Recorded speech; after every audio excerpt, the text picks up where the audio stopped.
सुप्रभातम बहनों। पिछले क्लास में हमने बताया था कि राजा शंतनु की पहली पत्नी गंगा थी। उनके पुत्र देवव्रत थे। आज हम उसी देवव्रत की भीष्म प्रतिज्ञा के बारे में पढ़ेंगे। देवव्रत पितृभक्त था। गंगा के स्वर्ग सिधारने पर राजा शंतनु उनके वियोग में दुखी रहने लगे। एक दिन उन्हें यमुना के किनारे एक मछुआरे की कन्या सत्यवती दिखी। वे सत्यवती को रानी बनाना चाहते थे, परंतु उसके पिता विवाह के लिए तैयार नहीं थे। पिता को दुखी देखकर देवव्रत मछुआरे के पास गए।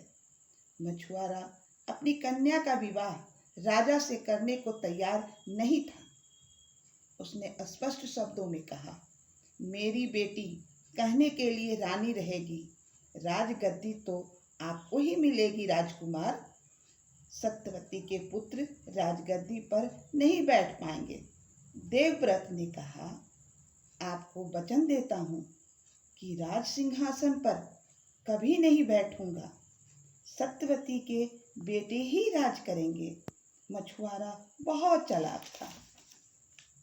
तुरंत बोला, सो तो ठीक है। राजकुमार, राजगद्दी तुम्हें नहीं चाहिए, लेकिन तुम्हारे बेटे तो राजा बन सकते हैं। यदि वे सत्यवती के बेटे को राज सिंहासन देने से इनकार कर देंगे तो?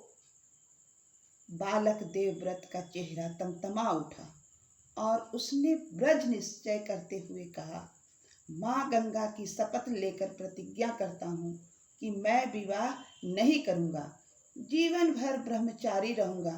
फिर मेरे बेटे कहाँ और राज के लिए झगड़ा कैसा? बालक देवव्रत की प्रतिज्ञा बड़ी भीष्म यानी कठोर थी। तभी से देवव्रत का नाम भीष्म पड़ गया। राजा शंतनु का विवाह हो गया। सत्यवती रानी बनकर राजमहल आ गई। सत्यवती के 2 पुत्र हुए, चित्रांगन और विचित्रवीर, किंतु दोनों निसंतान ही मर गए। राजगद्दी सूनी हो गई।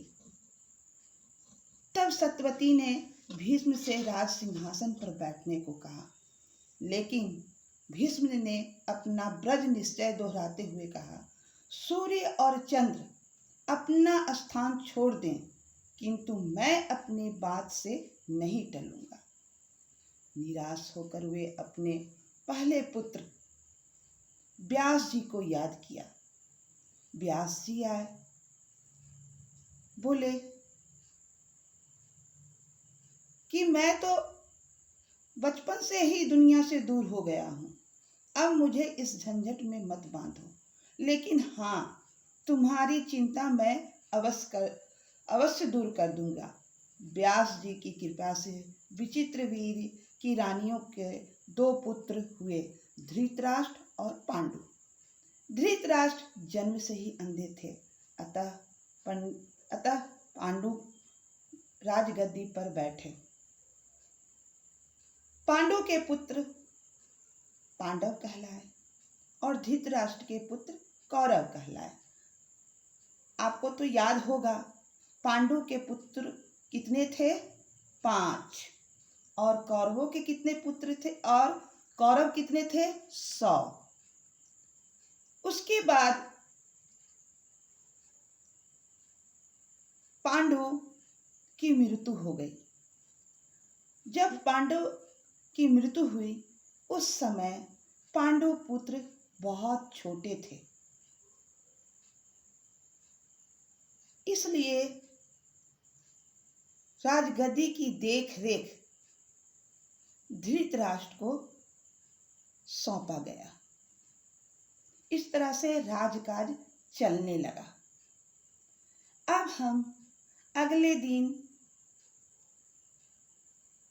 कौरव और पांडवों की शिक्षा दीक्षा के बारे में पढ़ेंगे।